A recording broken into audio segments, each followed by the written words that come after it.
Nothing new on the Transom waterway.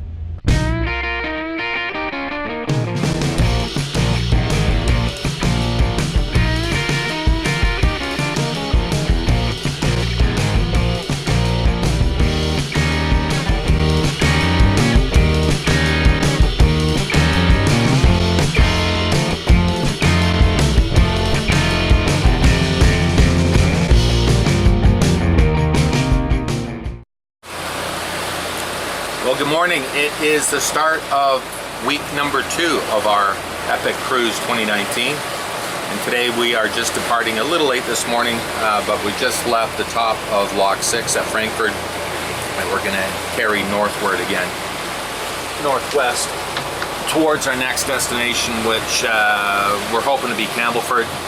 And if not, the town wall, then we'll just go to Lock or somewhere. Whatever it is, we're going to be somewhere tonight for the night. It is What's that hanging out of the tree? It's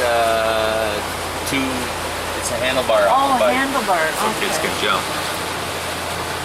Anyways, it's a bit of a late start just because we woke up to rain this morning. Not a lot of rain, but just drizzly rain. It rained overnight.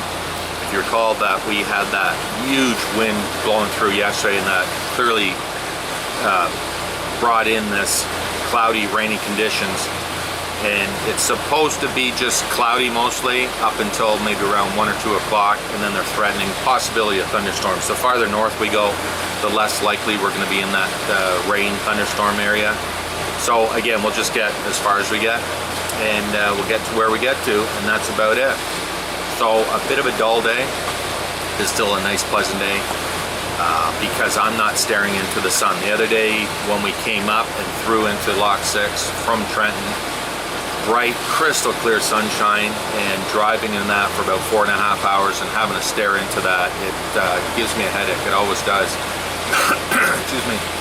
That's why you see me generally wearing my cap even when I'm under the cover, because looking out past the brow of this canvas, it's still very bright, and it glinters off the clear plastic a little bit too. So it's nice to be driving on a cloudy day where we don't have to deal with that. Still hot though. Forecast is for temperatures into the 40s. I believe I mentioned that yesterday. By the weekend, today is Wednesday, so Thursday, Friday, Saturday, they're supposed to be super, super hot. Hopefully get on the wall at Campbellford, because then we can get shore power. I'll show you what that looks like when we get there. In the meantime, I'm going to show you what this looks like now that we are here.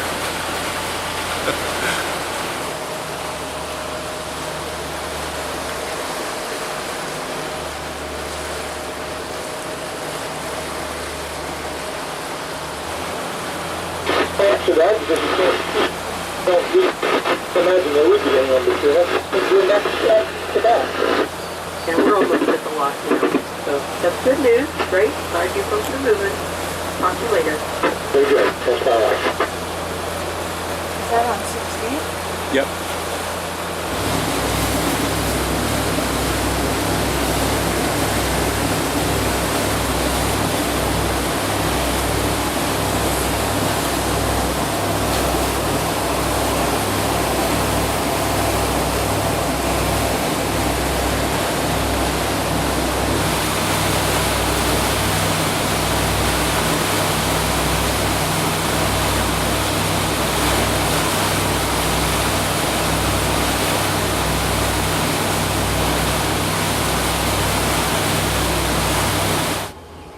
So we've just made it to Lock 7, 45 minutes to get here, so that's a pretty good time.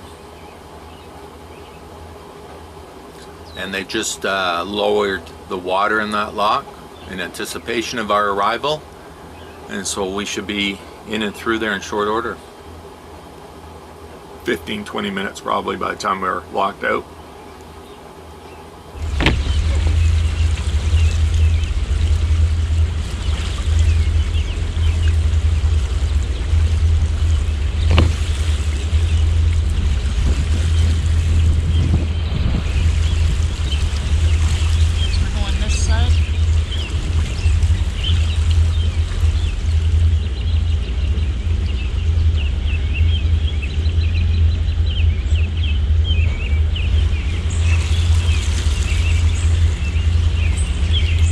Maybe they want us on the other side, on the starboard side.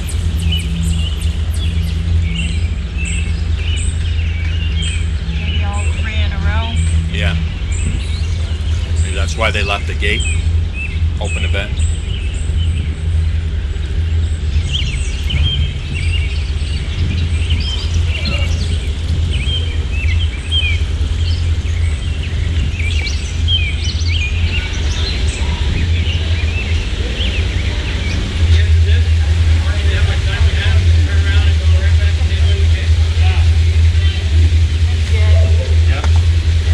Back up a little bit.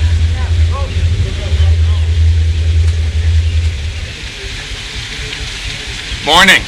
Morning, how you doing? Good. Okay, that's it. We're through lock 7, and then we gotta go 8, 9, 10, and then 11, 12 is the flight lock at Campbellford.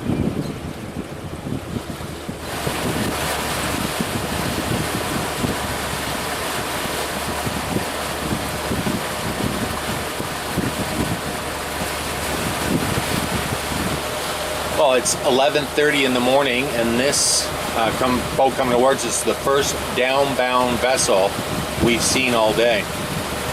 Now, the reason for that is going to be because more than likely they stayed either at Campbellford last night or one of the locks down the way, but you know, the nicest lock would be lock 8. So if they left there,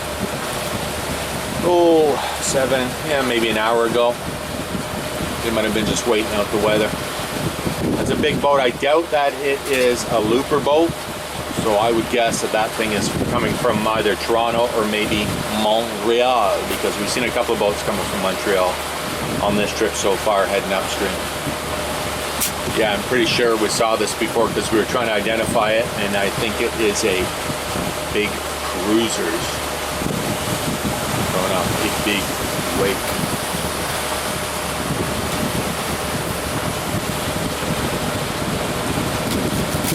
Hear those diesels purring. Smell them a bit too. Now, speaking of Montreal, just a heads up, at the end of July, the last 2 weeks in July generally, is what is called the construction holiday in the province of Quebec. What they generally do, everybody in construction shuts down for that full 2 weeks, so everybody is off work at the same time. It's probably a good idea just because then you don't have to worry about suppliers, whatnot, if you got a job on the go. But the issue is the boaters, and as you know, if you don't know, there's a lot of guys in construction, contractors who are passionate about boating as well. So given the fact that we are only about a week away from Quebec, or closer if they're in a hurry, you'll see at that during that 2-week time period a lot of boats coming, and I don't want to say this in a negative way, but since they only have 2 weeks to do their grand tour, a lot of them are hell-bent on getting to where they want to get, so you'll see them speeding along. Now we are only doing right now between 5 and 6 knots as we carry on, but that is limited because we're following 2 boats, and there's no point of passing them because we'll just end up at the lock at the same time and blah blah blah. We can go a lot faster. There's no speed restrictions through here, but as I said to you in the past as well, it's a pretty area, so we're not in a hurry. We got all day to get there to wherever we get to. But like I said, just keep in mind if you're planning to do this trip towards the end of July, that you may see a fair number of boats from Quebec in a hurry to get to where they want to get. And of course, same with the Rideau Canal. It may also result in the fact that there will be limited space to tie up at the locks. Of course, if you have a concentration of boats all coming through at the same time, that is going to lessen the odds of one getting on a lock, or a lock of your choice. But as I mentioned in the past, you can never count on a lock being empty, full, available, or not. You just got to go for it and get to where you get.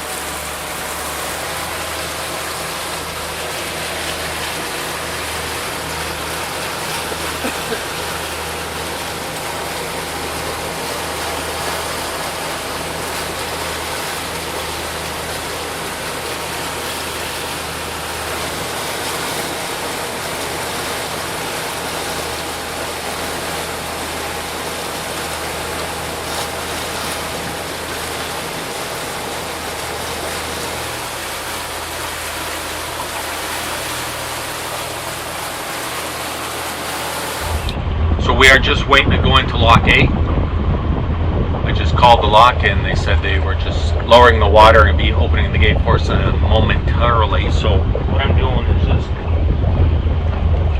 hanging back. It's a lot easier than having to go tie up at the blue line and then get off the blue line and go in. So we're waiting for the boat in front of us too. What are we looking at? Oh yeah, see that? So yeah, it's a lot easier to just wait out here and wait our turn to get in now. There's a boat immediately in front of us as well, and he's doing the same thing, so obviously I'm not going to pass him, so we'll just do that. So just in and out of gear, playing with the wind. Now I don't know if you've seen it yet, if I've even posted the video in real time, but I took this apart the other day and lubricated my gears, and now it's shifting just like the butter. It's so nice.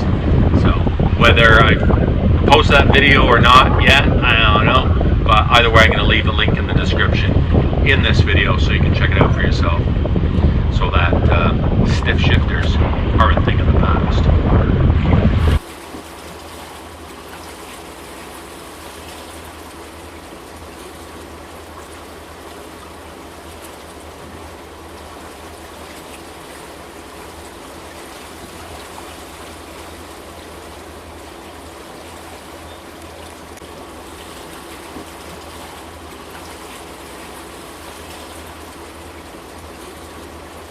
Okay, we are through lock 8, and Dan the lock master was telling us that asked us if we're going to Campbellford, and said yes, and apparently there's 2 to 3 spots available.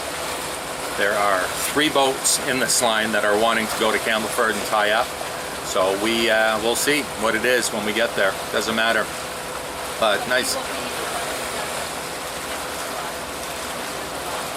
Yeah, if there's only 2 spots available, we're the 3rd boat in line of this little grouping, so we would be the one that doesn't get a spot, but that's okay. We can always go up to lock 13.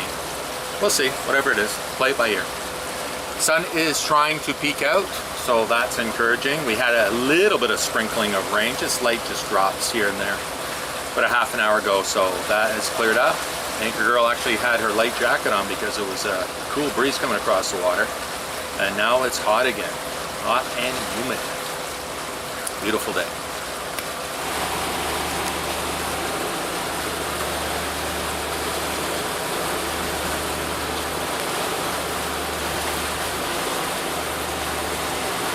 Alan's on up there, babe. Yeah, go ahead. So we've gone from speculating as to where we might be able to go to interpreting looper talk on the radio. We just heard 2 guys that left about half an hour or so ahead of us this morning from Frankford. They are at Campbellford. They are just approaching the tie-up wall, and between their conversation we heard that there's 2 50-foot long areas for them, so they can fit in easily. Just not sure if they're going to be on the 50 amp side of the wall or the 30 amp side. So again, we'll see. Anyways, we're at the bottom of locks 11 and 12 here at Campbellford, which is the first set of flight locks that one hits approaching from the south. So I'll have the GoPro running for that and show you what that looks like from this side. You'll have power there, and I think there might be a spot all the way up by the bridge on your port side that might have power. All right, we'll go up and take a look at that. We can always turn around. Okay, hold on. News flash. It looks like somebody might be grabbing that spot right now. What we did is we just drove around out here trying to find a spot until we found one. You're just going to have to look for where you might fit. So now, what do the power boxes look like, over? Yeah, they look like trash cans. There you have it. After that, we'll look around. We'll be standing by on 17 here. Thanks for the help. You're welcome.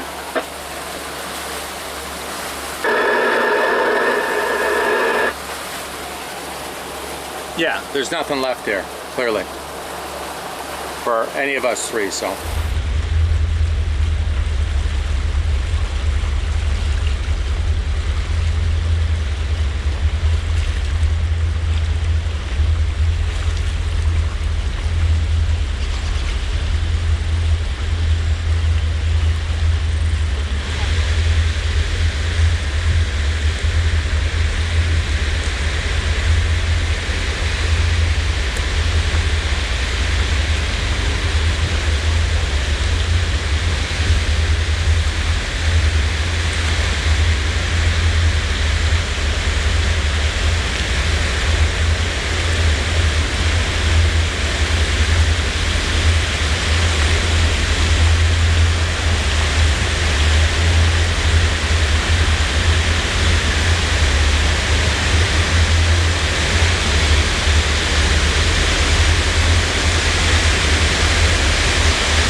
So just coming into Campbellford here, and the lock staff at the flight lock was good enough to give these folks a call to see what the status was, and she was told that there might be 1 or 2 spots but no power.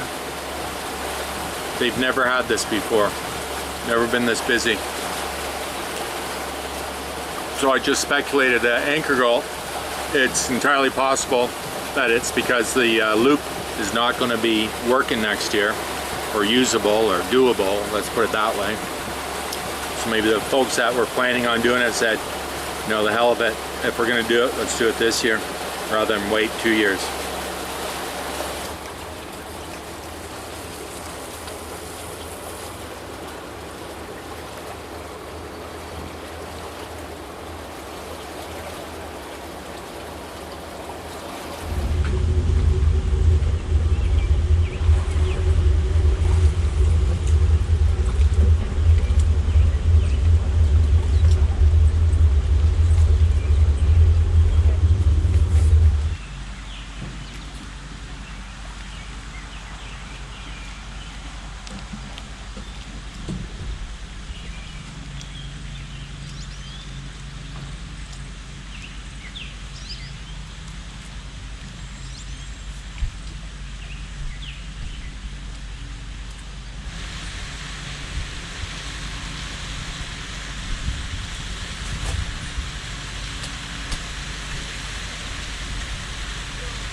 Going up? What's that?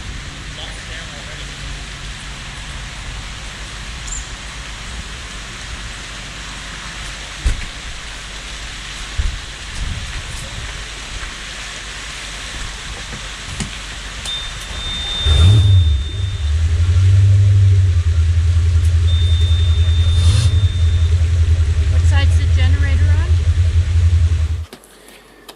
Well, it's been a long, extremely hot day on the Boogaboo boat. So I'm going to open that one-handed.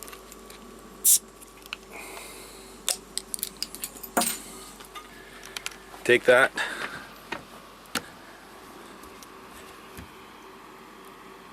Cheers. Cheers. And say good night till tomorrow.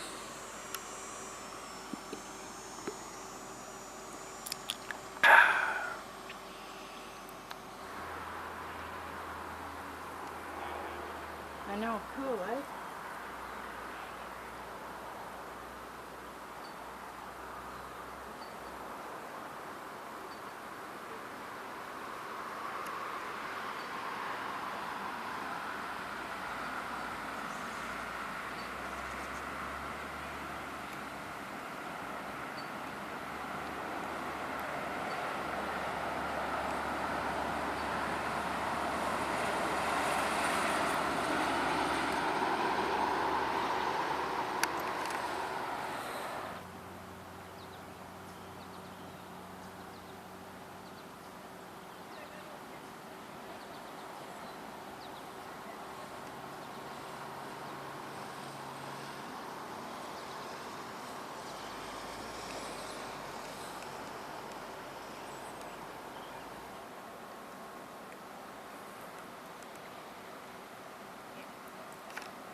Hey guys, really appreciate you taking the time to watch this video. Hopefully you're going to subscribe so you don't miss any of the new content.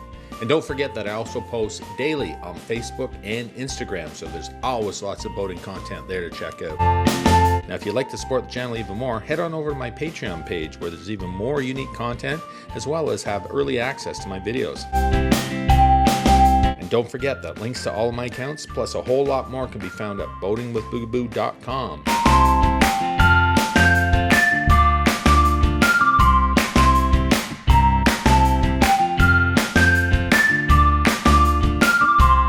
And again, thanks for supporting the channel, thanks for following our adventures, and I look forward to seeing you in the next one.